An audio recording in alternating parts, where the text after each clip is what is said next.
વડોદરામાં અધિકારીઓએ બનાવેલા સ્માર્ટ રોડના ફૂટપાથો વિવાદમાં આવ્યા છે।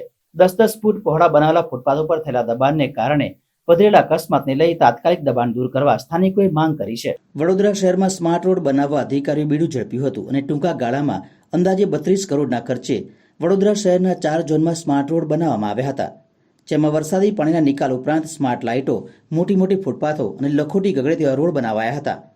પરંતુ મોટા બનાવેલા ફૂટપાથોમાં તમામ વિસ્તારોમાં લારી ગલ્લાના અસંખ્ય દબાણો થઈ ગયા છે।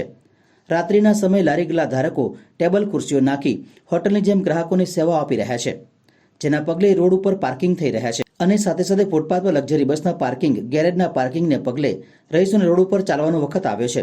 રોડ પર ચાલતા રહીશોને વારંવાર નાના મોટા અકસ્માતો થતાં સ્થાનિક રહીશોએ તાત્કાલિક ફૂટપાથ પરના દબાણ હટાવી સાચા અર્થમાં નાગરિકો માટે ઉપયોગ થાય તેવા ફૂટપાથનું નિર્માણ કરવાની માંગ કરી છે। સોમતલાવાડી ભારત પાછળ હું રહું છું।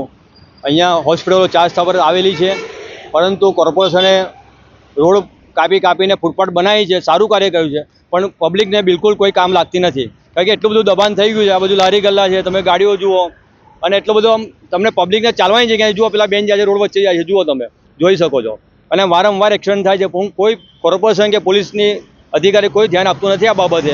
એટલે હું તો કહું છું દરેક 4 રસ્તા પર, અને અહીંયા અમારા સોમતલાલ 4 રસ્તા પર હોસ્પિટલનું હબ છે, કોઈ પણ વ્યક્તિને દવાખાને જવું તો બી રોડ વચ્ચે થઈને જવું પડે છે, અને બિલકુલ ટ્રાફિકની સમસ્યા એટલી બધી છે સાહેબ કે એનો તાત્કાલિક ધોરણે, યુદ્ધના ધોરણે નિકાલ કરો તો સારી વાત છે।